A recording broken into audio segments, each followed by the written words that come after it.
la parole à ceux qui ont interagi sur le chat et en premier, François, si vous voulez. Oui, merci de me donner la parole. Bon, en effet, c'est très intéressant tout ce qui se dit. Alors, je reprends rapidement trois choses. Alors, moi, je suis hospitalier temps plein dans un hôpital d'Île-de-France, un gros hôpital de euh, la Grande Couronne. Voilà. Et euh, et voilà, donc on a été confronté à justement la possibilité pour prendre des rendez-vous d'utiliser un système qui a été nommé, enfin celui qui est sur le terrain le plus présent. Et en fait, on a parlé de créer la demande, mais on crée aussi le besoin. Alors moi, ça ne me gêne pas parce que on occupe un vide. On parlait tout à l'heure d'Amazon. Ben moi, après notre réunion, je vais aller commander deux, trois trucs à 23 heures. Je ne peux pas aller chez mon libraire à côté parce qu'il est fermé. Bon, enfin, j'exagère un petit peu parce que j'y suis passé avant-hier justement pour le faire travailler et j'ai trouvé ce que je voulais. Mais voilà, donc on crée un vide. En revanche, on élimine la relation médecin-malade. C'est-à-dire que c'est dans l'immédiateté, j'ai mal j'ai mal aux dents, j'ai mal au dos et j'ai besoin. Bon, donc je vais prendre ce qu'on me propose. Donc il y a vraiment un confort d'usage. Mais est-ce que c'est un vrai confort? Ça, c'est autre chose. C'est quelque chose qui gère aussi la pénurie de l'offre de soins. C'est-à-dire que avant, on pouvait avoir un rendez-vous assez facilement, peut-être chez son médecin généraliste ou chez les spécialistes. Aujourd'hui, il y a une gestion de la pénurie. Au niveau des métadonnées qui seraient exploitées, il y a un côté positif, c'est-à-dire qu'on peut trouver des choses qu'on ne trouverait pas autrement. Après, il faut voir comment. Et ce qu'il faut voir, c'est quand même que ce seront, comme ça a été évoqué, des systèmes qui ne sont pas forcément dans un humanisme démesuré. Il faut faire du business. Ce qui n'est pas quelque chose de négatif en soi, parce que ça veut dire qu'il y a une réflexion qui amène. Et il y a un déplacement d'un certain nombre de choses. Olivier Hamel parlait des clichés radio et des logiciels qui vont interpréter les radios. Au niveau des urgences, on s'aperçoit il y a moins de ratés, moins de loupés, parce que c'est plus fiable. À 3 heures du matin, celui qui a vu 20 malades ou 30 malades et qui est fatigué, il peut passer à côté de choses alors que l'intelligence artificielle, elle n'est toujours pas fatiguée. Et comment dirais-je, le médecin, au lieu de partager avec ses collègues des réflexions qui sont parfois un petit peu difficiles et un peu longues, il va partager avec un système d'intelligence artificielle ce qu'il a vécu. Et il y a des retours, et on dit, ben voilà, là il s'est trompé, là il s'est trompé, et derrière, on corrige le logiciel. Donc il y a forcément des bons côtés. Ce qu'il faut voir, c'est que nous, au niveau de l'hôpital, on a été confrontés à ça. Ce qu'on veut, c'est récupérer des malades. Et notre système de prise de rendez-vous, par exemple, elle est, on va dire, obsolète. On a affaire à des gens qu'on recrute, qu'on a du mal à recruter, avec des compétences à géométrie qui est très variable, et bah, c'est pas terrible. Et puis, à partir de 17h30, ça répond plus au téléphone, ou alors il y en a un qui est malade. Là, ça répond toujours et ça marche. Donc, on a mis en place ce système. Là où ça a coincé un petit peu, c'est que pour que nos malades hospitaliers puissent s'inscrire sur la plateforme directement, il fallait qu'on donne l'ensemble de nos données à l'hébergeur. C'est-à-dire qu'on lui donne toute notre base de données de malades pour que lui puisse dire, ben voilà, le malade, il est connu, et bon, on a refusé parce que ça ne nous paraissait pas tout à fait conforme, sans avoir prévenu les malades, de donner à un hébergeur des milliers et des milliers de patients. Et ce qu'on fait maintenant, c'est qu'on fait, au moment où un patient s'inscrit à l'hôpital ou autre, on lui fait signer quelque chose, enfin, on l'informe en tout cas, que ces données vont être communiquées, sauf avis contraire de sa part. Je ne suis pas sûr qu'ils comprennent tout, mais en tout cas, il y a cet effort qui est fait. Et moi, ce que je trouve quand même, ce qu'il faut voir, c'est que, à mon avis, on est dans on ne pourra plus aller en arrière. On ne peut plus aller en arrière. Et on ne va pas envoyer une lettre à son médecin en disant donnez-moi un rendez-vous. Bon, maintenant, on est comme ça, il faut faire avec. Mais ce qui me paraît très important, c'est que derrière, il y a de l'argent. Et celui qui a le patient a l'argent et a la maladie. Donc, qu'est-ce qu'il va falloir faire? Qu'est-ce qui va se passer, à mon avis, mais j'espère que j'ai un petit peu tort, mais malheureusement, je crois pas, c'est que de plus en plus vite, il va y avoir une réponse à la demande. C'est-à-dire que aujourd'hui, vous allez chercher un médecin qui vous est proposé. Mais demain, on va vous proposer celui qui aura peut-être le plus d'affinité avec le système d'intelligence artificielle. C'est-à-dire la ligne de métro il va prendre 10 minutes alors que l'autre, il va falloir faire un changement. Et donc, on va vous proposer peut-être intelligemment des choix que vous ne maîtriserez plus. Et ça me fait peur. Parce que, et je vais aller même plus loin, c'est que moi, je suis médecin, je vais me faire mes 2 petites heures le soir pour répondre aux appels. Et quand il y aura un appel, je vais répondre tout de suite en visio. Bonjour, oui, écoutez, je peux vous voir demain. Et le malade va dire, ah il est sympa, il va s'inscrire. Et là, on va arriver, à mon avis, dans les années à venir, vers une course à la réponse.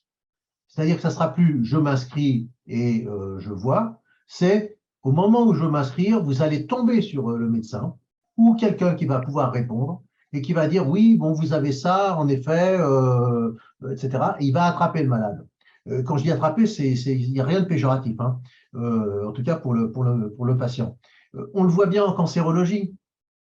On a des problèmes de seuil au niveau hospitalier, au niveau de l'autorisation des cancers, d'opérabilité des cancers, en sachant que derrière, c'est quoi? Ce sont des chirurgiens. S'ils n'ont pas de cancer, ils ne viendront pas opérer parce que c'est ce qui les intéresse, etc., etc. Mais ce qui est important, c'est de décrocher le téléphone et de dire OK, on vous donne un rendez-vous tout de suite. Parfait. Et on s'est aperçu en faisant une étude que les grands centres parisiens de cancérologie, ils décrochent tout de suite. Entre le moment où ils décrochent et le moment où le patient est opéré, il se passe des fois plus de temps qu'entre le moment où nous on décroche et le moment où il est opéré dans des centres régionaux ou des hôpitaux généraux. Mais il a attrapé le malade. Et moi, ce qui me fait très peur, c'est que pour le patient, il ne prenne pas conscience de tout ce qu'on va lui mettre autour pour, voilà, qu'est-ce qu'il choisit. Après, c'est son choix. C'est son choix. Mais les choix, à mon avis, risquent d'être très biaisés. Voilà, enfin, quelques exemples. Hein. Justement, vous abordez un peu, on n'abordera peut-être pas ce soir, le concept du nudge, hein, d'orienter gentiment ou manipuler selon votre sensibilité les patients. Du coup, j'avais une question pour Sylvie, une question pour Abdel. Sylvie, quelque part, est-ce que on n'est pas en train d'organiser une sorte d'irresponsabilité générale, dans le sens où avec les plateformes, les médecins ne maîtrisent pas tout ce que les plateformes vont faire à son bénéfice ou à son détriment. Et la plateforme elle-même ne va pas contrôler un peu ce que va faire le médecin. Et puisqu'on aborde, et c'était évident qu'on aborderait un peu ce sujet qui est l'intelligence artificielle, qui est une mauvaise traduction, soit dit en passant, est-ce que du coup, on n'organise pas une irresponsabilité générale? Dans le droit, non. En droit, non, il n'y a pas d'irresponsabilité générale, puisque celui qui reste responsable au final, à la fin de la fin, c'est le professionnel de santé. La plateforme, elle est responsable de très peu de choses finalement, puisque en gros, elle est responsable de rien. les offres qui sont mises, en fait, c'est un outil, l'offreur et l'utilisateur, ben, c'est eux en bout de chaîne qui vont rester responsables. Enfin, il n'y a pas de responsabilité en tant que telle, et c'est bien ça le drame justement avec toute la responsabilité des plateformes et toute la réglementation qui est en train d'essayer de mettre en place l'Europe. C'est d'arriver à faire que les plateformes aient des responsabilités. Mais attention, s'il y a responsabilité, il y a aussi droit. Il y a aussi des droits qu'elles n'ont pas.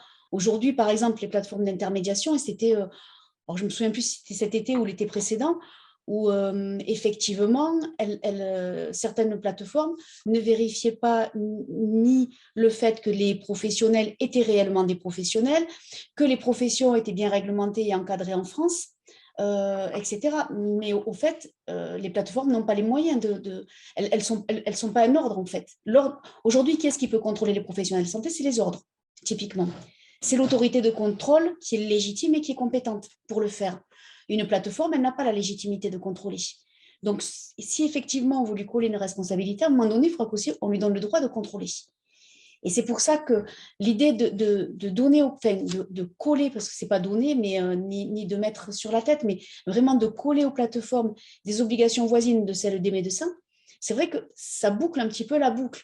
On dit, OK, les plateformes participent à l'acte médical. Si elles participent à l'acte médical, elles sont aussi tenues des mêmes obligations envers les patients. Et effectivement, là, ce ne sont plus des clients qu'elles ont en face, mais des patients, puisqu'en participant à l'acte médical, elles ont effectivement une responsabilité. Mais aujourd'hui, effectivement, dans l'acte médical, elles n'ont pas de responsabilité. Et celui qui reste responsable, c'est le praticien. Et pas le patient, comme tout à l'heure, pardon, mais voilà, il y a eu un petit peu cette idée que les patients, en demandant des choses nouvelles, il pourrait y avoir une co-responsabilité avec le professionnel. Attention, non. Le professionnel qui répond à la demande de son patient, il ne pourra pas se dédouaner en disant « Ah, mais mon patient m'a demandé d'eux ». La responsabilité, elle lui appartient toujours à lui. Au final, c'est toujours lui. L'homme ou la femme de l'art, c'est lui. Le responsable, c'est lui. Je ne sais pas si j'ai bien répondu à la question, mais enfin, on a des choses qui sont claires quand même en responsabilité. Et pareil, la responsabilité de l'IA, ça commence aussi à se mettre en place. On a des processus juridiques qui vont se développer et on va pas aller ça n'ira pas dans tous les sens. Alors, à titre d'information, rares sont les professionnels de santé, mais également les patients et les citoyens, à lire les conditions générales d'utilisation des plateformes qu'ils utilisent. Moi, le premier, je l'ai fait 3 fois, j'ai compris que je n'avais rien compris. C'est ça. Donc, la question du consentement par les plateformes est quand même très différente de la notion du consentement médical qu'on a. Pour Adèle, on pouvait s'interroger lorsqu'un établissement, un problème de santé ou un patient utilise, par exemple, les médias sociaux pour prendre attache avec un problème de santé. On peut Facebook, Instagram, TikTok, etc. Aujourd'hui, ça se pratique. Sans parler des problèmes d'extraterritorialité du droit, est-ce qu'il n'y a pas un risque d'augmenter un effet de ciblage publicitaire à destination des patients qui vont les pousser en fait à faire des soins, puisqu'on sait que dès lors que vous êtes inscrit sur Facebook ou même si vous n'êtes pas inscrit sur Facebook, ils sont capables d'identifier vos besoins et à ce moment-là, vous ciblez. Actuellement, on a un ciblage publicitaire pour les traitements d'alignement, par exemple, et qui passe assez en dessous des radars puisque les autorités de régulation ne sont pas la cible de ces publicités. Est-ce que c'est quelque chose que vous craignez? Oui, évidemment que les plateformes puissent déposer des annonces personnalisées pour pousser à la consommation, c'est devenu impensif que de le dire, y compris du côté, et de le comprendre, y compris du côté des patients. Après, je pense que le problème est plus général et je voudrais peut-être réagir de manière un peu plus globale et je reviendrai après au problème du ciblage publicitaire, mais je remercie déjà Sylvie Ratier d'avoir dédouané un peu en termes de responsabilité les patients, non pas dans le sens où les patients, en déposant des avis ou en ayant certaines attitudes, seraient les seuls responsables d'un état de fait. En fait, il y a les professionnels de l'art, comme l'a dit Sylvie Ratier. Je pense aussi qu'on peut rajouter le législateur et le ministère public, en fait, qui a une responsabilité énorme quand des centres de santé associatifs qui proposent des gouttières c'est un scandale qu'on a dénoncé la semaine dernière avec une chaîne, s'installent en région parisienne, ces centres de santé obtiennent des autorisations. Et si elles les obtiennent, c'est parce qu'elles sont en conformité au moment de l'ouverture avec le cadre légal qu'elles n'ont pas écrit, dont elles n'ont pas décidé du contenu. Donc ce cadre légal, il revient au ministère public, au législateur, donc il y a une part de responsabilité de son côté. Donc ça, c'était pour compléter un petit peu ce qu'avait dit Sylvie Gratier. J'aimerais juste aussi peut-être faire un commentaire sur cette notion, enfin aller encore un peu plus loin, pousser un peu plus loin la réflexion sur cette idée de responsabilité des patients en lien avec les avis. Les patients seraient tenus d'être responsables des avis qu'ils déposent. Moi, je trouve ça très audible, hein, mais j'aimerais quand même dire que si on a un système de soins qui globalement se transforme en marché, et la formule a été utilisée et prononcée, il ne faut pas s'étonner du fait que les patients se transforment en clients et adoptent les mêmes habitudes et les mêmes modes opératoires que ceux qu'ils ont sur les plateformes de commerce. Il me semble que c'est tout à fait logique. Donc voilà, il y a des avis qui sont déposés par les patients. On a voulu, nous, à la Dent Bleue, faire un label bleu. On a voulu faire un Dentist Advisor. Et quand on a vu que Google faisait très bien la collecte des avis, ou Doctolib pour d'autres professions médicales que les dentistes, ou pas que les dentistes, on s'est dit que ça ne servait à rien qu'on le fasse parce que c'est une méta-plateforme le faisait mieux que nous, plus rapidement, et avec des puissances, en fait, y compris financières, algorithmiques, que nous, on n'était pas capable de déployer. Donc évidemment, ces avis Google, ils ne sont pas parfaits, ils peuvent servir de défouloir, voire ils peuvent comporter des messages mensongers, mais je tiens quand même à dire qu'on est nombreux et en fait à aller sur les avis d'Airbnb, de TripAdvisor, de Booking quand on va réserver un hôtel. Et en fait, quand on le fait, on n'a pas l'impression de remettre en question la responsabilité des patients, ou enfin des usagers pour le coup, des consommateurs, des clients. On a l'impression d'essayer de glaner en fait une information utile. Et ce que j'aimerais dire, c'est que ces avis, encore une fois, c'est comme Janus du Romain Desportes. Ils ont un côté négatif, mais ils ont, selon moi, en tout cas, un côté extrêmement positif. C'est que plus il y a d'avis, plus on pondère en fait le caractère faux, fake des avis négatifs qui viendraient polluer en fait la somme des avis. Et si je m'autorise à le penser, c'est parce que quand on va dans un hôtel qui a 4,9 sur 5 sur TripAdvisor, on a quand même moins de risques d'être déçu que quand on va dans un hôtel qui a 2,5 de notes, toute chose étant égale par ailleurs, et cette phrase est hyper importante, si tant est que le nombre d'avis déposés soit significatif. On ne peut pas, en termes de probabilité ou statistique, considérer qu'une masse d'avis serait statistiquement significative si on en a 10. Mais si on en a 1000, je pense qu'on commence à avoir une partie d'une tendance qui peut être significative. Donc ça, je tenais quand même à le dire. Mais ce à quoi je voudrais réagir, c'est qu'on a l'impression, nous, en tant qu'association de patients, d'usagers, qu'il y a une sorte de remise en cause, en fait, de l'idée que des patients puissent, sans capacité, qu'il y ait une forme d'empowerment, que ces patients puissent, dans une logique bottom-up, encore une fois, essayer de remettre en cause un peu ce système patriarcal ou paternaliste qui les opprime depuis quand même assez longtemps. Et donc voilà, je pense qu'il y a un enjeu en fait à essayer d'échanger les perspectives pour créer ce que d'autres ont appelé une alliance thérapeutique, ce qui suppose, si on parle d'alliance thérapeutique, qu'on ait des relations à 4 et pas seulement à 2. Ce n'est pas un monde qui serait composé de professionnels versus un monde qui serait composé de patients à qui il faudrait apporter une lumière ou des soins. On a en fait une relation à 4 qui va se jouer, qui suppose d'abord pouvoir échanger les perspectives. Et dans ce sens-là, les avis qui sont déposés par les patients sont super importants parce qu'ils permettent aux professionnels aussi d'acquérir un savoir sur leur propre art, si je puis dire. Donc voilà, l'alliance thérapeutique, c'est une relation à 4. Le patient se met à la place du praticien, essaye, et ça, c'est très difficile pour lui de le faire. C'est ce qu'a dit le professeur Hamel. Mais d'un autre côté, le praticien peut essayer d'aller se renseigner, d'écouter ce qu'ont à dire les patients. Et je pense que c'est extrêmement utile et puis informateur, instructif d'aller écouter ce que disaient les patients. Moi, j'ai passé 10 minutes en fin de journée sur les avis qui étaient laissés sur Doctolib. j'ai pu me faire, et je vous conseille de le faire, une idée quand même assez fine de ce qui allait ou de ce qui allait pas. Et notamment, ce que ça a été dit tout à l'heure, par rapport au praticien hospitalier qui s'est exprimé, que je remercie, ça répond toujours et ça marche.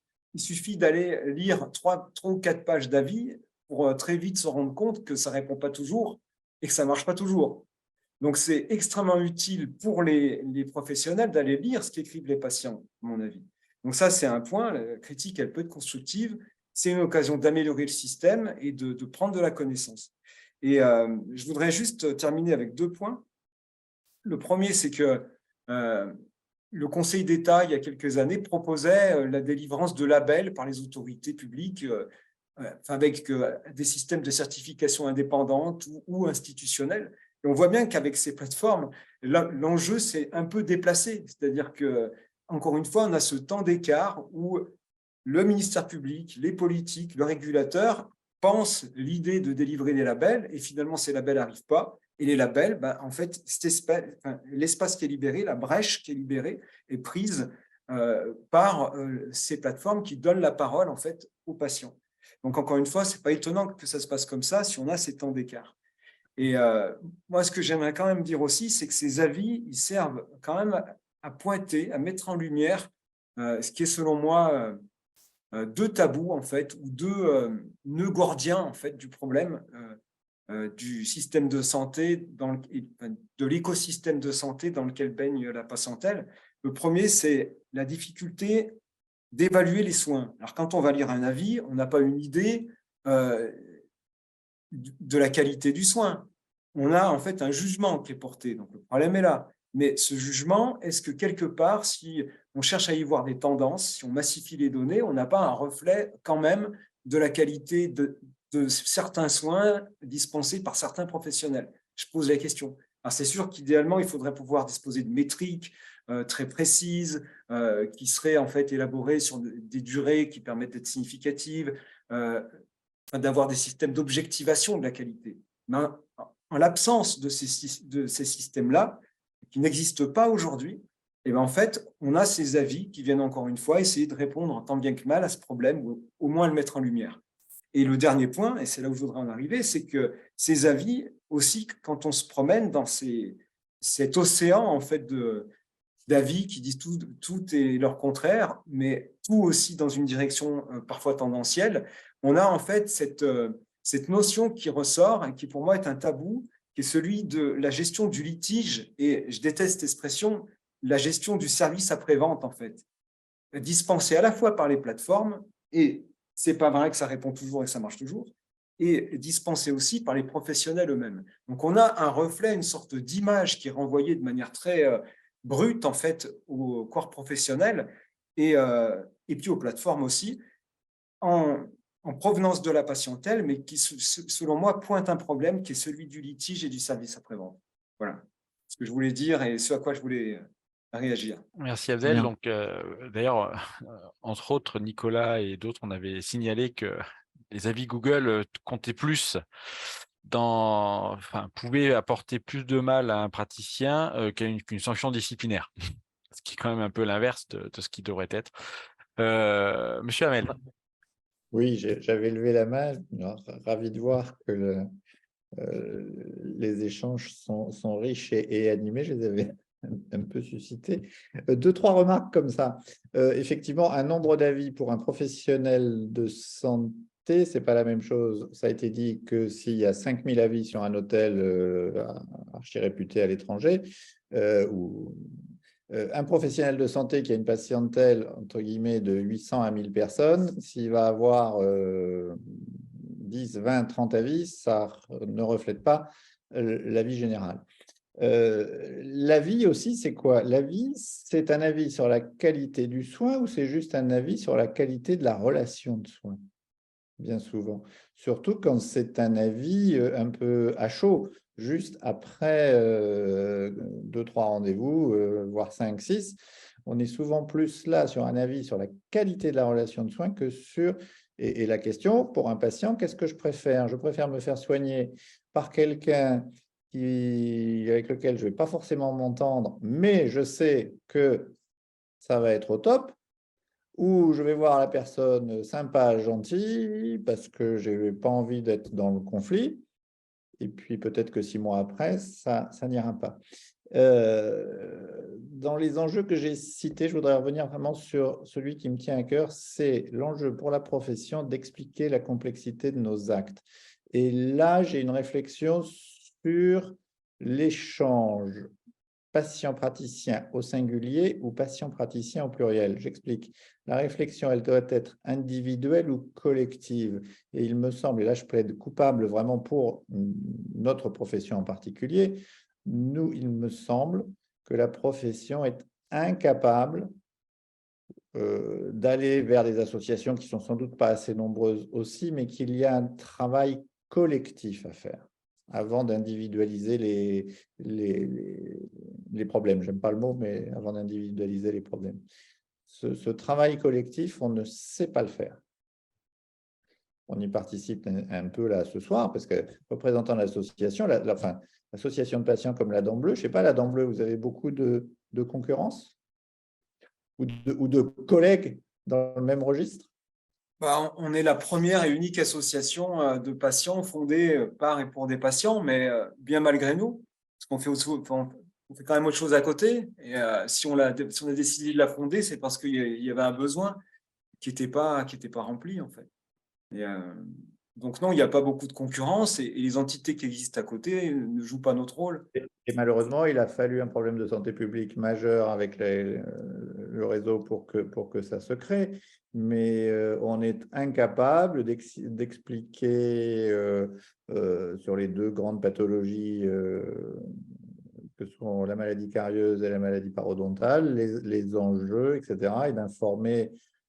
Campagne de prévention, on sait elles vont principalement vers ceux qui sont déjà convaincus. Enfin, il y a énormément de travail à faire. Si je puis me permettre, ce n'est pas le rôle d'une association de victimes ou de patientes et de patients et d'usagers que de jouer le rôle de l'Union nationale pour la santé bucco-dentaire avec tout l'argent qui est dispensé dans ces entités-là. Nous, on essaie vraiment d'écouter les problèmes des victimes. Et en fait, c'est ça qui manque aujourd'hui, c'est-à-dire que le recueil de la parole, savoir réellement ce qui touche les personnes dans leur vie concrètement, c'est à 2000 km d'un problème qui serait brossez-vous les dents ou la parodontite. En fait, c'est pas exactement ça le souci. En fait. Entièrement d'accord, mais j'aimerais aussi qu'on arrive à échanger collectivement avec nos concitoyens avant qu'il y ait litige et scandale sanitaire. Je suis bien d'accord, on prêchait un convaincu. Nicolas, tu avais des questions à relayer. Je vais le maître du temps. Tu as ton micro coupé, Nicolas. J'aimerais simplement que ceux qui ont posé des questions puissent être relayés. Donc d'abord, on avait Marc qui demandait si on avait des idées sur qu'est-ce qui se faisait à l'étranger, notamment en Europe du Nord, par rapport à ces modèles de plateforme. Est-ce que vous avez des réponses sur ça?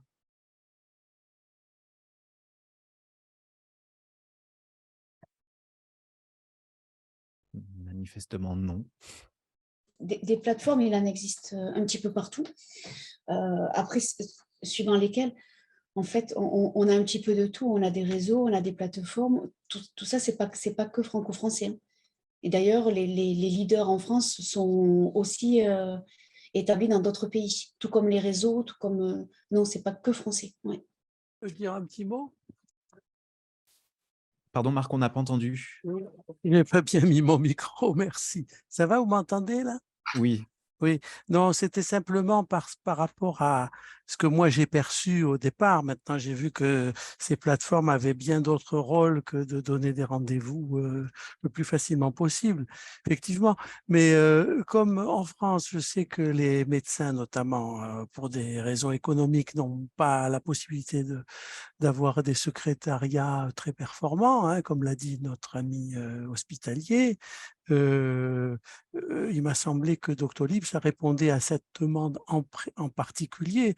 Maintenant que ça s'étende et que, comme l'a dit le professeur Hamel, il y ait dans d'autres pays des choses un petit peu plus commerciales parce que la philosophie française est différente.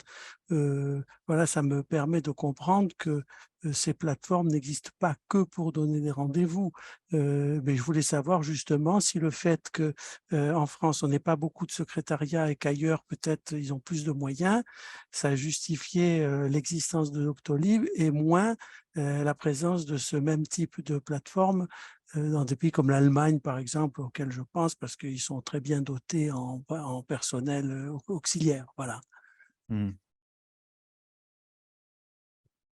Maintenant, bon, c'était juste une question. Et en tout cas, merci à tous les intervenants que j'ai bien appréciés pour leurs prestations et les éclairages qu'ils m'ont apporté sur un problème que, en fait, j'ignorais un petit peu parce que moi-même, je ne suis pas client ni adepte de Doctolib, où j'ai fait pareil pour mon ophtalmo, puisqu'il se trouve que c'était ma voisine de palier de mon cabinet qui était ophtalmo et qui est partie à la retraite, et il a fallu que j'en trouve un autre. Donc voilà, ça s'est trouvé comme ça.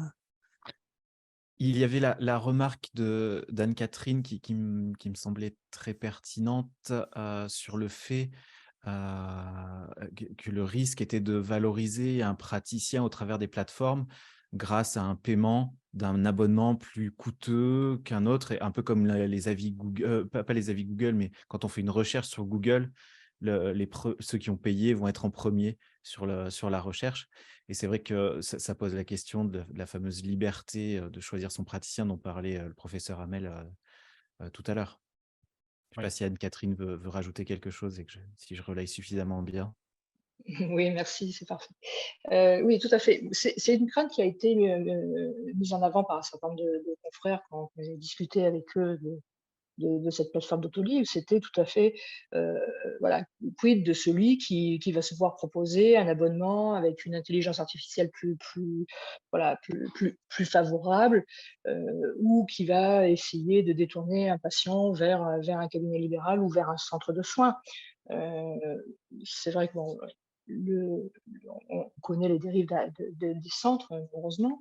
Et si un abonnement va favoriser plus un praticien qu'un autre, c'est du détournement de patient. Et là, on n'est plus dans du simple conseil apporté aux patients. On est dans du vrai détournement. Les patients, maintenant, sont des consommateurs. Le mot n'est pas de moi. Ça fait très longtemps qu'on en parle. Le système de santé change. On est obligé de faire avec. Les patients veulent une réponse effectivement immédiate, ont besoin d'une solution, ils ont besoin d'un ophtalmo. L'État fait face à une problématique qu'il a refusé de gérer pendant 30 ans, et maintenant nous sommes sur une pénurie de professionnels. Donc ça l'arrange bien, et on l'a vu avec la campagne vaccinale, d'utiliser ces plateformes pour régler rapidement, apporter une solution concrète à une prise de rendez-vous et à un besoin de santé publique. Ce sont des plateformes commerciales, donc il faut s'attendre aussi à avoir en contrepartie une démarche commerciale. Voilà, moi j'ai été, voilà, autrefois c'était mon docteur qui a été racheté par Doctolib, j'y suis restée 1 mois, mais c'était clairement ça, c'était vous avez un abonnement, on vous propose un abonnement un peu meilleur, couplé à votre agenda, et forcément, eh bien ça va attirer plus de patients. Alors l'idée pour moi, pour un jeune qui démarre, je peux comprendre qu'il ait besoin d'une certaine visibilité sur une plateforme. Au niveau des cabinets libéraux, de toute manière, je pense qu'on voilà, on sait apporter une solution à nos patients, et du secrétariat, on en a. Peut-être pas pour toutes les professions, mais du secrétariat, on en a. Mmh. Voilà, je Non. il y a beaucoup à dire. On parlait des avis Google. Les avis Google, on sait très bien qu'effectivement, les gens qui déposent les avis, c'est certainement pas pour apporter un témoignage de la qualité du professionnel, de son soin.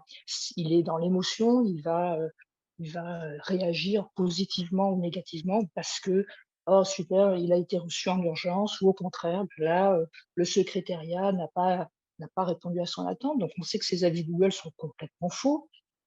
En plus, maintenant, on a des sociétés qui proposent de noyer les avis négatifs par des faux avis.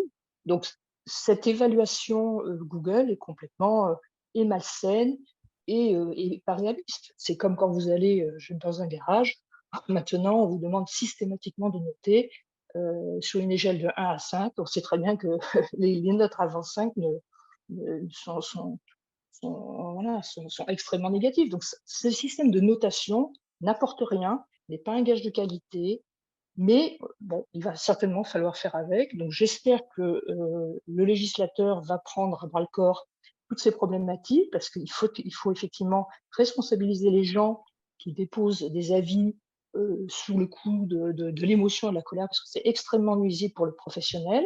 Le professionnel en lui-même doit aussi pouvoir s'auto-évaluer et effectivement se remettre en question si beaucoup de ses patients émettent un avis négatif. À ce moment-là, ce sera peut-être le moment pour lui de rectifier le tir. Donc, on a besoin effectivement de ces échanges, mais tout est biaisé, puisqu'on sait pertinemment qu'il y a des sociétés commerciales derrière et qui vont manipuler dans un sens ou dans un autre. Alors, pour rebondir là-dessus, alors je me permets de répondre à une question. Les professionnels de santé, en tout cas dans la profession des chirurgies dentistes, mais je présume que c'est pareil en médecine, ont l'interdiction de payer pour être mis en avant. C'est clairement dit dans le Code de santé publique. Par contre, et là on retombe totalement sur le sujet de la session de ce soir, c'est si le professionnel n'a pas le droit de payer pour être mis en avant, s'il adhère à une plateforme gracieusement et qu'elle-même se met en avant via rémunération, ça passe. Tout un peu le côté un peu cynique du système. Pour nos invités, est-ce que finalement, on parle beaucoup de Google, mais est-ce que finalement, c'est pas Google ou les autres plateformes qui fixent le cadre un petit peu pour les patients et les professionnels, et que finalement, la liberté d'utiliser ou pas, et surtout comment on peut utiliser ces plateformes, n'est pas définie en fait par des règles qui n'appartiennent qu'aux plateformes.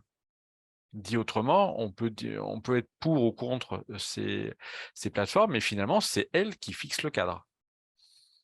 Donc, est-ce que c'est pas leur éthique qui finalement prime ou primera sur l'éthique des professionnels ou ce que peuvent attendre les patients?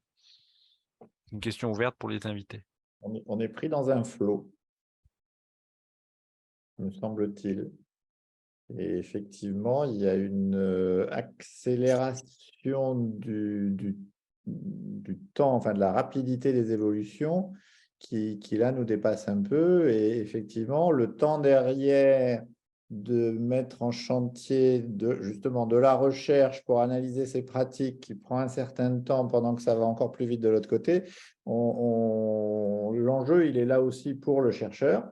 C'est d'essayer d'aller vite et ce n'est pas forcément le critère, la qualité principale et la réalité quotidienne des équipes de recherche pour des tas de raisons structurelles et autres. Et le temps qu'on arrive avec un résultat de recherche, des données à transmettre aux décideurs qui pourra encadrer différemment, assurer l'évolution de l'encadrement de la pratique, j'ai un peu peur qu'on ait toujours un peu une longueur de retard. Très bien. Moi, j'aimerais quand même dire, je ne sais pas si Sylvie voulait réagir, mais je pense qu'on a avec ces résistants, enfin qu'il y a beaucoup de résistance en fait, et que c'est dû à la difficulté à coller au réel. Et je voudrais m'expliquer par rapport à ça à travers deux exemples. Un exemple, encore une fois, peut-être un peu négatif sur le rôle et l'utilisation de ces plateformes, voire des métaplateformes. C'est-à-dire que Google mis de côté, on a des gouttières qui apparaissent quand on fait des recherches sur YouTube. Nous, on reçoit des mails à la dent bleue de victimes qui ont suivi des influenceuses et des influenceurs sur Instagram. Là, on n'est pas dans Doctolib. Là, c'est Meta, c'est Facebook, Instagram. Donc, on fait quoi avec ça? On essaye de se dire, finalement, les avis Google, etc. Donc, est-ce qu'on reste dans des résistances ou est-ce qu'on accepte le réel? Et on se dit, on se confronte à ce qui se passe sans déni. Donc, c'est un fait. On a des personnes qui partent en Turquie, se faire sculpter les dents en forme de dents de requin parce qu'elles ont vu des influenceuses, des influenceurs faire ça à 25 ans et publier ça sur leur page Instagram. Donc, comment on réagit par rapport à ça? Est-ce qu'on ratiocine ou est-ce qu'on se dit il faut l'accepter, puis essayer d'élaborer une pensée secondairement à l'acceptation du réel. Donc ça, c'est un point. Et j'aimerais quand même dire aussi que les mêmes plateformes, Meta, Facebook et puis Instagram, nous, on a conseillé aux victimes la semaine dernière de cette franchise de centre d'orthodontie qui a été liquidée au niveau judiciaire. Le conseil qu'on a donné tout de suite, c'est fédérez-vous. Elles ont créé une page Facebook. Donc au début, il y avait 10 victimes. On s'est retrouvé en quelques heures avec 150 victimes. Et là, je pense qu'on a dépassé les 150 victimes. Et ça va leur permettre de s'entraider et d'échanger des conseils. Et ce que ça veut dire, c'est que les mêmes plateformes, les mêmes outils vont permettre à des victimes de réagir positivement à une situation qui leur a causé du désarroi. Donc encore une fois, je pense qu'il faut aller au-delà des résistances et puis accepter que ça va vite, comme l'a dit le professeur Hamel, et puis accepter de voir les choses pour ce qu'elles sont, quoi. Voilà. Oui, j'irai exactement dans le même sens. Et là, on assiste aujourd'hui, alors c'est justement, alors c'est le problème de la poule et de l'œuf, hein, c'est qui génère quoi. Mais on a une démédicalisation des soins. Et c'est ça qui arrive. On a de côté un patient qui devient un consommateur, on a des professionnels qui deviennent des prestataires de services, on l'a entendu tout à l'heure, et tout ça, c'est rampant. Et à côté de ça, on a des superstructures qui se mettent en place. Et encore à côté de ça, on a un phénomène qui va vers de la démédicalisation du soin. Donc, sortir tous les actes, en fait, on se retrouve avec des choses dont les citoyens n'ont plus l'impression que c'est du soin. Donc, à partir du moment où c'est plus du soin, on peut aller sur des plateformes, on peut aller faire des choses un petit peu comme ça à côté des professionnels de santé. Et c'est au moment où on s'aperçoit que ça crée un désastre de santé que là, on se dit « Ah, mais finalement, attention, on était dans du soin et on revient et comme vient de le dire Abdel, il faut se fédérer, il faut se défendre, etc. » Et là, on a tout en fait qui se cumule. On a les plateformes qui arrivent et qui arrivent massivement. Et de l'autre côté, on a cette tendance à la démédicalisation des soins. Et ça, c'est pareil. Je pense que c'est un discours qu'on a encore très peu dans tous les discours sur les plateformes, mais qui est en train d'émerger justement avec tout le phénomène des influenceurs, en fait. En illustration, démédicalisation jusqu'à l'absence complète de professionnels de santé, c'était un sujet d'actualité dans les médias aujourd'hui, et là je joue avec mon téléphone. Si je veux commander des seringues d'acide hyaluronique, 39,90 €, 56 €, enfin j'en trouve à la toque, et là il n'y a plus du tout d'intervention médicale. Et pour revenir sur effectivement ces plateformes méta, j'aurais envie presque, sans doute, je ne sais pas si c'est une utopie, j'espère que non, mais d'imaginer que, enfin moi, à l'école, on nous apprenait à utiliser un dictionnaire de mon temps. Et aujourd'hui, c'était relativement facile. Mais le rôle, justement, pour que les ados, les jeunes adultes évitent, développent leur libre arbitre, c'est peut-être un rôle sociétal d'éducation nationale majeur. Nous avons 4 heures. Il y avait, merci. Il y avait Lionel qui avait une question, qui a une réflexion un peu pertinente sur le secret médical et les avis. Tu veux intervenir, Lionel? Micro. Oui, bonsoir, oui. Oui, sur le fait, c'est un sujet qui revient beaucoup sur le fait qu'il y a le secret médical qui nous empêche de répondre, et donc c'est asymétrique, on peut se faire incendier. Et puis dans l'autre sens, on sait qu'il faut être très, très protocolaire dans la réponse. Je vous invite à voir auprès de mon cabinet, nous avons du mal à nous comprendre, enfin on est obligé de respecter, et donc en fait, on va dire que j'ai de la chance à titre personnel de ne pas en être trop victime, mais j'ai beaucoup de confrères qui se plaignent du fait, et personne n'est à l'abri d'avoir justement des avis négatifs ou des incompréhensions. Le patient a la liberté de ton et nous, pas de la liberté de ton. Il y a une remarque, bien sûr, corollaire à ça, c'est le fait que, on sait très bien, ma question aussi, c'était par rapport à ce que disait Abdel, sur le fait de laisser un avis booking ou un avis médical, ou même, je pense, à un avis sur un film. J'avais encore la discussion aujourd'hui avec des patients. On ne le fait pas pour les mêmes raisons, en fait. Ça veut dire que des avis positifs, on va forcément, dans certains cas, peut-être que la culture n'est pas la même, en fait. Ce que je veux dire exactement, dans dans le fait de donner un avis sur son praticien, sur un film, sur une recette de cuisine qui a bien marché. Voilà. J'aimerais vous entendre réagir à propos de ça, si c'est possible. Merci. Moi, j'aimerais bien réagir.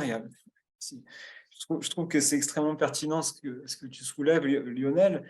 Après, je ne compare pas ça à des avis de films, mais plus à des avis sur des garages, par exemple. Parce qu'en fait, ce que ça pose comme problème derrière, pour moi, c'est le problème de l'obligation de moyens versus l'obligation de résultat, quoi. En fait, c'est ça le cœur. C'est-à-dire que quand on va dans un garage, personne n'accepterait de laisser sa voiture, de payer ou de commencer des réparations, sortir du garage avec une voiture qui retombe en panne tout de suite ou qui ne sort même pas du garage. Donc, pour un garagiste, il y a des avis, il y a une obligation de résultat. Et pour le corps médical et professionnel de santé, il commence à y avoir des avis, mais il y a des obligations de moyens. Donc, l'asymétrie, pour moi, elle est aussi là. Alors, qu'est-ce qu'on élabore comme pensée à partir de là, quoi? Moi, j'ai une toute petite idée, c'est un rapport à la vulnérabilité aussi, tout simplement. Disons qu'on est d'accord pour dire que la santé n'est pas un marché, ou pas un marché comme un autre, pour reprendre la formulation du professeur Hamel. Moi, je pense qu'elle ne devrait pas être un marché tout court. Mais voilà, la question dépasse le cadre du thème de la soirée, je pense. Et il est resté une remarque que je trouvais très pertinente de Nareg, s'il souhaite prendre la parole pour la relayer à l'oral. Il a répondu non. Ok. Alors, à ce moment-là, je l'ai dit quand même. Donc, la raison d'être de la différenciation entre patient versus client remonte à un temps où il y avait un gap entre les connaissances des patients et la connaissance des médecins. Et il fallait protéger les patients de l'abus provenant de ce différentiel. Avec l'intelligence artificielle, aujourd'hui, Internet, ce gap se rétrécit. Par exemple, grâce à YouTube, un ado de 13 ans peut en connaître plus sur le système immunitaire que nous quand on était à l'université. Donc, est-ce que cette pensée de responsabilisation a finalement toujours une place aussi importante dans le futur de la santé, où la confiance implicite dans les professionnels diminue?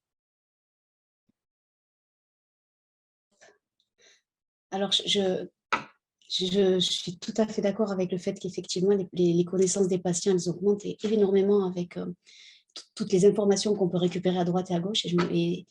Et dans on, je me mets en tant que patient. Par contre, ce qui n'augmente pas, ou ce qui ne diminue pas plutôt, c'est la vulnérabilité quand on est malade. Et effectivement, c'est là la différence, elle est complète. Et sans la confiance du patient dans son praticien, on est quand même un peu embêté pour la réussite du soin et pour justement créer l'alliance thérapeutique. Donc là, effectivement, les connaissances, elles augmentent et elles peuvent augmenter de façon phénoménale. Par contre, la vulnérabilité, elle reste. Et au contraire, même plus le patient va devoir affronter des choses, des soucis de santé importants, et plus il va avoir besoin justement d'avoir un professionnel en qui avoir confiance. Et s'il n'arrive pas à avoir confiance dans son professionnel, là, il y a un vrai problème. Enfin, pour moi, en tout cas, voilà. Merci Sylvie. Et Charles Faroche avait levé la main à un moment, donc je ne sais pas si c'est toujours pertinent. Oui, je suis désolé. Je suis en train de manger. Je n'ai pas fait exprès en fait de la lever, mais Okay. puisque j'ai activé mon micro, merci beaucoup d'abord à tout le monde parce que c'était super intéressant, franchement. Merci de l'organisation et merci à tous les intervenants. Moi, j'ai appris plein de choses. J'ai bu tes paroles, Abdel, aussi, parce que c'était vraiment incroyable, je trouve, d'entendre tous tes arguments sur tout un tas de choses. Effectivement, le lieu et le temps manquent à la soirée pour pouvoir pousser tous ces sujets. Moi, j'avais juste une question, mais à Xavier peut-être un petit peu plus, ou à d'autres personnes qui seraient experts dans ce domaine-là.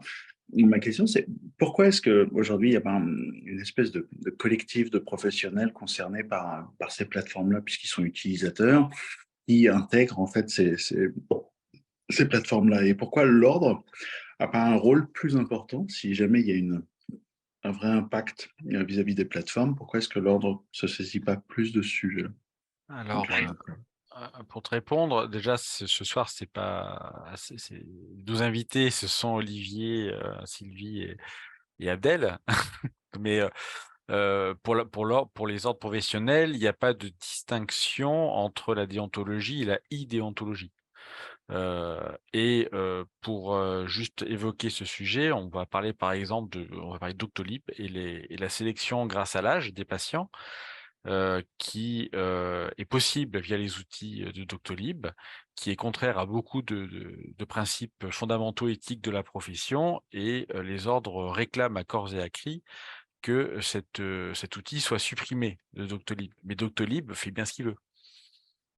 Donc, toute la question, c'est quelque part, question de responsabilité, et là je vais renvoyer sur Sylvie, c'est la voie juridique normale, ce serait en fait de faire sanctionner tous les praticiens qui utilisent cet outil pour contraindre Doctolib à le supprimer par mécontentement de ses patients. Donc on arrive à tordre le bras, à faire peser toute la responsabilité sur les professionnels, alors que finalement, on peut dire qu'il y a un côté complice, mais quelque part, si l'outil n'existait pas, il n'y aurait pas cette question. Donc Sylvie, qu'est-ce que tu en penses en termes juridiques, cette question de transfert de responsabilité, gens, quelle éthique pour les plateformes? C'est vraiment le cœur du... C'est ça, on en revient toujours au même point. Effectivement, comme on l'a dit tout à l'heure, de toute façon, les plateformes, c'est des plateformes commerciales. Donc, elles, entre guillemets, elles font leur business. De toute façon, elles sont là pour ça et elles sont tout à fait dans leur rôle. Et c'est comment on les traite à partir du moment où elles intègrent le secteur de l'activité du soin. Voilà. Est-ce qu'on les considère comme des professionnels de santé? Est-ce qu'on les considère à côté des professionnels de santé? Ou est-ce qu'on les considère juste comme des plateformes commerciales?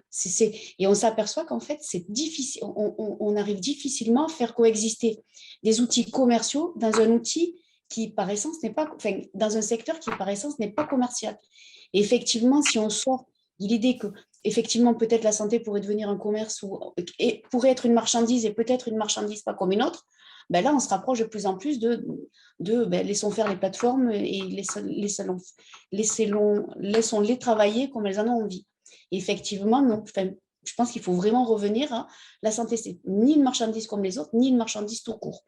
Et là, effectivement, on peut revenir à remettre en place des principes. Et c'est ce que j'ai essayé d'avancer tout à l'heure, c'est les principes hippocratiques, ils ne sont pas sortis pour rien, ils sont sortis pour protéger les patients. Effectivement aussi, ils protègent les professionnels, mais et au final, on a une réglementation qui protège tout un secteur. Et à partir du moment où on a des acteurs nouveaux qui rentrent dans ce secteur-là, mais il faut se débrouiller pour qu'ils aient à obéir aux mêmes réglementations, aux mêmes lois, à la même déontologie et à la même éthique. Voilà, je ne sais pas si je réponds exactement à la question, mais pour moi, il n'y a pas 50 000 solutions. À un moment donné, on a un territoire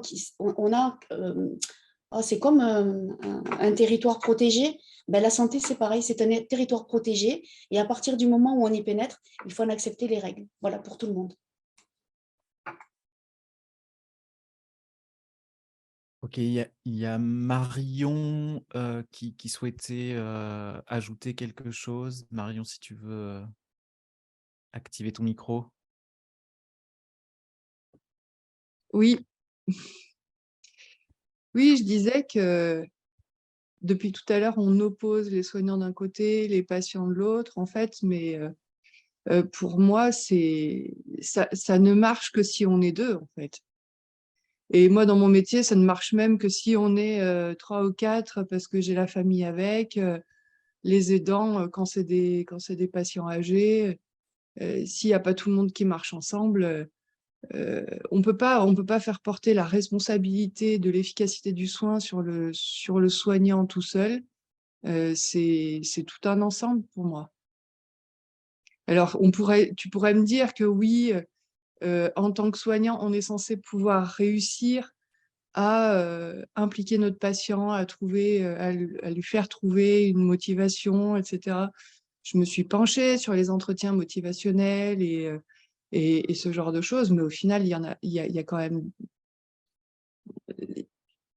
On ne peut pas porter cette responsabilité à nous tout seuls, en fait. Les gens, ils ont une demande, ils viennent nous voir pour qu'on les aide, mais on n'est pas la fée clochette, hein, ça ne marche pas par magie non plus. La littératie en santé. Oui, c'est ça. Moi, au départ, quand je fais mon bilan, je prévois toujours une séance d'une demi-heure, 3/4 d'heure pour expliquer tout ça aux patients, en expliquant aux parents quand c'est des enfants, ou aux adultes quand c'est le cas, leurs troubles, les points d'appui, etc., ce que je peux proposer par rapport à ce qu'ils attendent. On essaye de négocier quelque chose qui puisse leur convenir et qui soit susceptible de les aider à avancer. Et je leur explique, j'essaye de mettre des bases pour qu'ils deviennent experts de leurs problèmes, mais concrètement, il y en a pour qui ça fonctionne et du coup, les soins marchent très bien, on avance vite et tout ça. Et puis, il y en a qui, pendant que je leur parle, sont sur leur téléphone portable. Donc, c'est pas… ça, voilà, on peut dire que ça dépend vraiment de la relation qui est créée au départ. Et puis, il y a des gens qui attendent que juste qu'on les soigne sans qu'ils aient rien à faire. Et là, ça peut pas marcher. Très bien. Est-ce que avant que nous concluions, certains ont envie de prendre la parole? Et une main levée. Oui, et peut-être juste Lionel, j'essaye de voir si parmi ceux qui n'ont pas encore parlé, certains veulent dire quelque chose. Ou… Oui, Marie-Hélène. Marie-Hélène, ouais. Oui, moi je veux bien prendre un petit peu la parole. J'ai plusieurs questions en fait qui m'apparaissent là. La première question, puisqu'on a intitulé la soirée Ubérisation, et Ubérisation, ça me fait penser évidemment ce qui s'est passé pour les taxis. Et je me dis, je voudrais savoir, par exemple, Sylvie, où on en est au niveau de l'Europe, qui parlait non plus de profession, mais de champ de compétences. Et est-ce que l'ubérisation n'est pas, on n'y est pas encore en fait.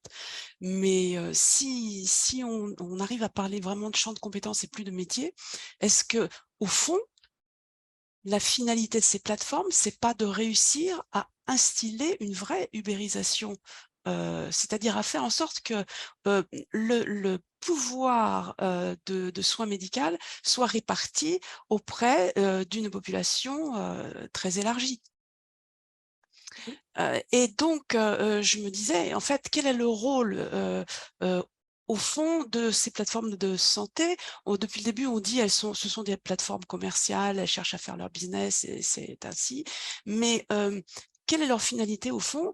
Est-ce que ce n'est pas de devenir l'élément absolument incontournable dans la relation de soins et de fait d'engendrer une totale dépendance de nos alliances thérapeutiques qui n'existent plus en dehors de l'intervention, de l'intermédiation de la plateforme.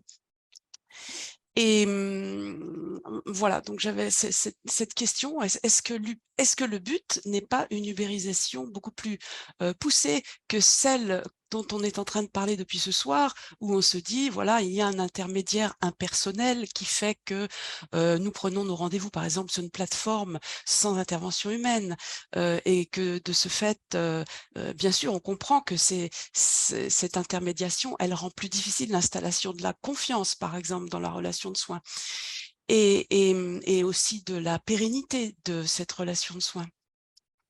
Mais voilà, je me pose la question si on n'est pas en fait en train de parler depuis tout à l'heure là sur quelque chose qui est encore très superficiel par rapport à ce qu'on pourrait obtenir dans un avenir plus ou moins proche. Oui, bien sûr que si. Et c'est la finalité des plateformes. De toute façon, c'est dans leur modèle de développement. Une plateforme, pardon, mais la plateforme, c'est pas quelque chose de vivant, c'est un outil. Hein. J'ai essayé de le développer tout à l'heure. Et son modèle de développement, c'est d'être le maître, c'est tout. Il n'y a pas de place pour les autres plateformes. C'est pour ça que tout à l'heure, on a entendu dans la discussion Mon Docteur qui a été racheté par Doctolib, qui va être… et ainsi de suite. Alors, sans citer de marque, parce que ce n'est pas le but, peu importe. C'est vrai, il peut y avoir tout plein de plateformes, mais le but des plateformes, c'est de régner en maître. Et de régner en maître, premièrement, sur toutes les autres plateformes concurrentes, mais aussi de régner en maître sur les demandeurs et sur les offreurs. C'est que sans la plateforme, il n'y a plus rien qui se passe. C'est aussi simple que ça. C'est le développement de la plateforme. Alors, on peut dire que la plateforme, ce n'est qu'un outil, mais attention, c'est quand même un outil très particulier. Parce que son but final, c'est vraiment de régner en maître. Je n'ai pas d'autre mot. Je sais. Et c'est très fort, ça, parce qu'en réalité, ça met en jeu c'est un enjeu sociétal. Parce qu'en réalité, c'est une forme de prédation sur notre capacité à faire société à l'échelon local entre citoyens, en dehors d'un système commercial national, enfin, et voire plus. C'est ça, c'est exactement ça. Et effectivement, comme l'a dit tout à l'heure en présentation de la soirée Xavier, c'est qu'on en est arrivé aujourd'hui à où c'est l'État plateforme. On a la notion d'État plateforme qui est arrivée à travers le Ségur du numérique qui va se déployer dans tout le secteur de la santé, et c'est quelque chose qui va complètement bouleverser tous les usages, enfin, l'usage là au sens pas d'usager, mais les usages, les pratiques qui ont cours aujourd'hui. On va dans les 15 ans à venir vers une évolution une évolution sans précédent. Et ce vers quoi on va aller, c'est encore très, très flou pour la plupart des gens. Et on a besoin d'une volonté politique forte qui sauvegarde le secteur de la santé. Est-ce qu'effectivement, on continue à penser, à dire et à agir avec le préalable que la santé n'est pas un commerce, ou est-ce qu'on met tout ça aux oubliettes et on passe sur un système nouveau? Ça, c'est vraiment un choix politique. Et c'est à ça qu'on est confronté aujourd'hui, hein, de toute façon. C'est un vrai choix politique. Donc, on attendrait de la puissance publique qu'il y ait une forme de sacralisation du domaine de la santé pour qu'elle reste en dehors du champ du commerce. Et puis, et non seulement ça, mais on se pose une question aussi vraiment de l'enjeu sociétal de ces plateformes qui sont, enfin à mon sens, hein, vraiment une forme nouvelle où on perd entièrement la capacité à faire société à l'échelon local. Ça s'appelle la fin des communs. Sans intermédiation, oui. Certains appellent ça la fin des communs. La prochaine fois, il faut inviter Stanislas Gnoc-Château pour que le débat soit contradictoire sur ce point-là. Oh, on n'a pas été tellement à charge, je trouve. Non, pas tant que ça, mais pour l'avoir entendu, on est peut-être quelques-uns à l'avoir entendu en conférence inaugurale de l'ADF il y a 2 ans maintenant. J'ai la faiblesse de penser qu'on pourrait avoir bien pire que lui. Oui, oui. C'est l'impression que j'ai eue aussi. Voilà. Et pour connaître, sans afficher de lien d'intérêt, mais j'ai un neveu bon informaticien qui bosse à Nantes chez Doctolib. Je pense qu'il y a pire dans le monde. Mais nous parlons des plateformes, pas d'une plateforme. Pour évoquer celle-là qui est effectivement aujourd'hui en position dominante en France, mais on peut imaginer qu'une concurrence féroce étrangère arrive avec des abonnements, parce que les abonnements pour les collègues, c'est, je sais plus, mais ceux qui sont peut-être abonnés, c'est dans les 150 € par mois. Imaginez le même service pour 40, fourni par je sais quelle société indienne au hasard. Qu'est-ce qu'on fait? Là, on va donner la parole à Lionel. Après, on aura quelques conseils de lecture par rapport aux choses qu'on a lues avant de préparer avant de choisir cette conférence déjà. Et on laissera Nicolas conclure. Lionel? Oui, merci. Moi, c'était effectivement sur la santé globale et sur le fait de dire que je vois une grande différence dans le maillage entre l'hospitalier et le libéral. Et bon, on est pas mal de dentistes ici à Aide, mais moi, typiquement, l'utilisation d'une plateforme pour donner des rendez-vous, ça suppose une certaine standardisation du type de rendez-vous. Et suivant qu'on est généraliste ou que ça sous-entend que ça retentit sur l'acte médical, ou dans mon cas l'inverse, où c'est l'acte médical qui va dicter le type de rendez-vous. Et qu'un omnipraticien ou un médecin généraliste ne va pas avoir le même type de rendez-vous qu'un spécialiste qui va être plus en one-shot, il ne va peut-être pas avoir une fidélité du patient. C'était un petit peu